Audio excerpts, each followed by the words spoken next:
Selamat malam para sedulur-sedulur Pak Dikun, jumpa lagi di kanal YouTube-nya Pak Dikun. Oke para sedulur, jadi seperti biasa di malam hari ini kita akan ngobrol-ngobrol santai seputaran perayaman teman-teman. Belakangan ini kalau kita lihat media sosial penuh banget ya berita-berita tentang perayaman dengan segala macam beritanya lah gitu kan. Ada yang perselisihan konflik antara peternak gitu kan, yang sekarang juga selalu diupload juga di media sosial gitu kan. Ada yang selalu pamer juara-juara, jadi champion menang di Thailand. Nah, ada juga kemudian yang jalan-jalan asik tuh, jalan-jalan ke pasar, terus kemudian reportasi orang jualan ayam di pasar. Jadi itu yang terakhir ini kalau saya kok seneng lihatnya gitu kan. Ada juga yang jalan-jalan ke peternak skala rumahan di kampung-kampung, itu lebih adem kayaknya ngelihatnya teman-teman. Nah, yang bikin adalah para sobat-sobat kita, sedulur-sedulur kita yang memiliki hobi jadi konten kreator atau YouTuber teman-teman. Tapi teman-teman, sebetulnya saya sendiri juga prihatin sebetulnya kalau di konten perayaman, karena memang saat ini mencapai titik kulminasinya. Jadi antara yang bikin video sama penontonnya mungkin banyak yang bikin video teman-teman saat ini, karena kalau hobi ayam biasanya mereka juga otomatis bikin video dan bikin channel YouTube kaitan dengan peternakan mereka gitu kan. Jadi antara konten kreator, YouTuber dengan penonton video-video perayaman itu mungkin imbang ya jumlahnya teman-teman. Idealnya harusnya lebih banyak penontonnya gitu kan. Tapi kalau sekarang mungkin seimbang antara konten kreator, YouTuber dengan penonton seimbang. Terlepas dari itu, sebetulnya apa sih sebetulnya keuntungannya jadi konten kreator atau YouTuber? Ya tentunya salah satu yang utama yang jadi tujuan adalah cuan ya teman-teman, mendapatkan cuan daripada video-video yang mereka bikin ya teman-teman. Terus gimana sih dapatnya? Yaitu dapatnya adalah ketika nanti ditampilkan di YouTube, dan ketika teman-teman udah jadi partnernya YouTube teman-teman, ketika ada iklan yang lewat itu namanya nanti per 1000 iklan tayang, yang masang iklan harus membayar ke pihak Google sebagai pemilik YouTube ya. Jadi YouTube tuh punyanya Google teman-teman.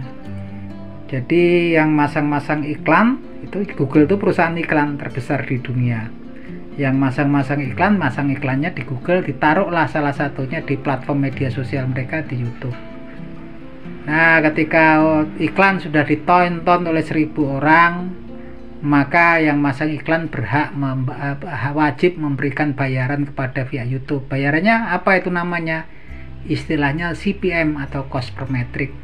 Hitung-hitungannya seperti apa? Hitung-hitungannya ternyata tiap negara cost per metricnya CPM-nya beda-beda. Dan sayangnya Indonesia terendah ya teman-teman. CPM-nya Indonesia itu cuma $0,5. Kurang lebihnya segitu naik turunnya. Jadi setengah dolar, ambil setengah dolar itu 15.000 ya. Kalau $1 itu 15.000, anggaplah 15.000.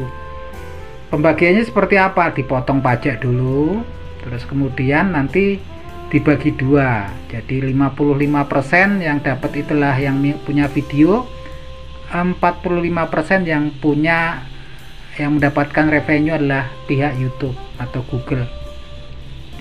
Jadi kalau 15.000 dibagi 2 7.000 kan. Kalau 0,5 CPM-nya 0,5 kalau penontonnya orang Indonesia. Kalau negara-negara lain besar ya, kayak Australia itu $7. Terus kayak sampai Malaysia antara 3 sampai $5. Indonesia kecil banget.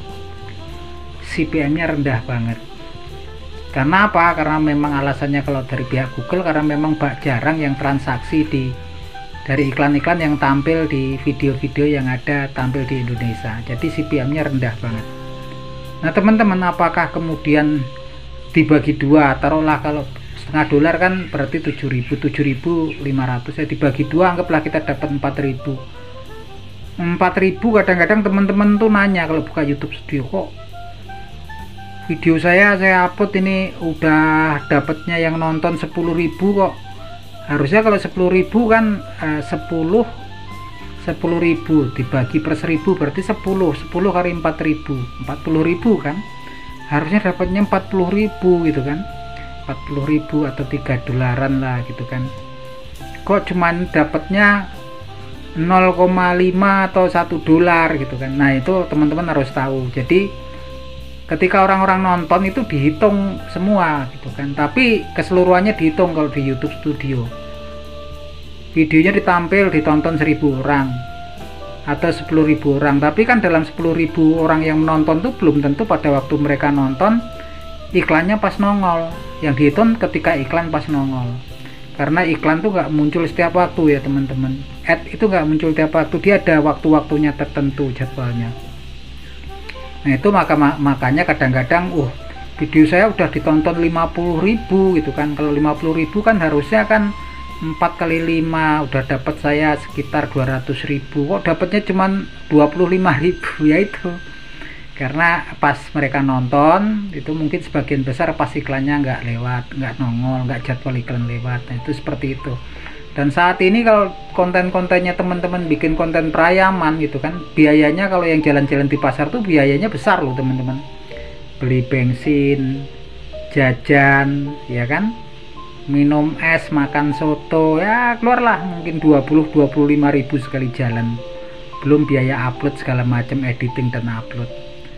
Tapi ya kalau yang sekarang kan jarang-jarang yang nonton sampai 100-200 ribu. Biasanya kalau dulu Ruby Pakoy ya, kalau dia ngeluarin video yang nonton 200.000, 300.000. Kalau yang nonton cuman bangsa 20.000, 30.000, dapat berapa gitu kan, nggak ketemu gitu kan.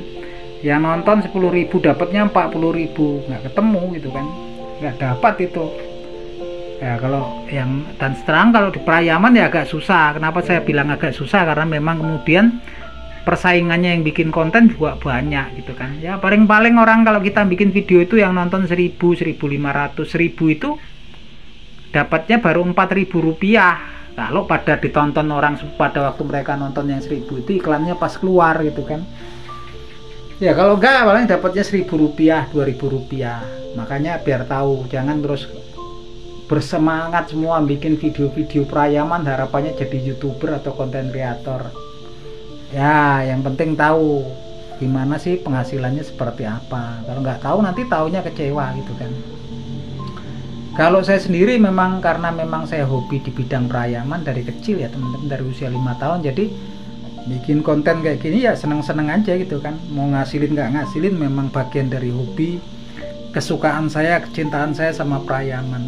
Kalau orang-orang nggak dilandasi hobi ya motivasinya cuan ya hilang gitu aja gitu kan. Pernah pada masanya ada Elang Lombok, ada Ricky Ricardo Simanjuntak, ada Aji Satria Pasaribu, ada yang namanya apa itu ya, banyak banget lah, Kandang ABG, Kandang Biru segala macam ya. Cuman karena kemudian memang mungkin nggak sesuai estimasi atau perkiraan mereka ya sudah nggak dilanjutkan gitu kan. Nah itu ya teman-teman. Maka kalau konten perayaman tuh pesaingnya luar biasa, persaingannya luar biasa. Saat ini segala macam peternak semua punya channel YouTube teman-teman. Makanya kalau mau bikin konten YouTube dilihat-lihat dulu gitu kan persaingannya seperti apa gitu kan. Kalau persaingan di konten YouTube perayaman ini luar biasa berat, ketara kok. Kalau teman-teman ketik kata kunci ayam BK gitu kan, ayam mangon, ayam koi gitu kan, oh yang nonton video tertinggi cuman mungkin 50.000, 40.000 ya, atau mungkin video-video lama yang masih di atas ya, berarti memang persaingannya berat gitu kan.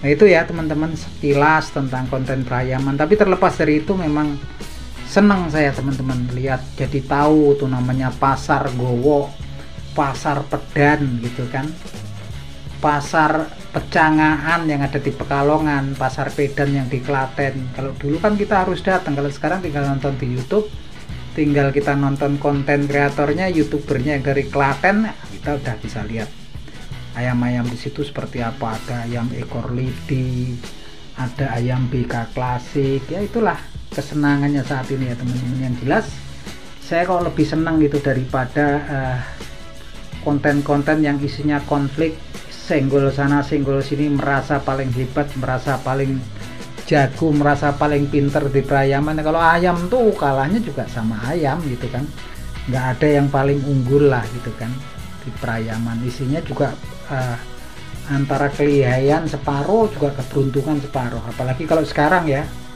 ayam itu udah merata gitu kan, kualitasnya itu udah merata. Kalau jenis koi ya, jenis ngon, jenis mas, semuanya ada ya. Udah peternak skala rumahan tuh, kelas-kelas skala rumahan di sini juga banyak yang punya line-linenya Yokere, Manedeng gitu kan, Black Bull, Kaolan, White King, udah banyak ya teman-teman. Jadi ya udah berimbang lah gitu kan, yang mau kuda lari, long run segala macam di kampung-kampung ya udah pada punya. Nah itu aja obrolan kita sore hari ini, semoga menghibur teman-teman di rumah. Salam seduluran dari Pak Dekun.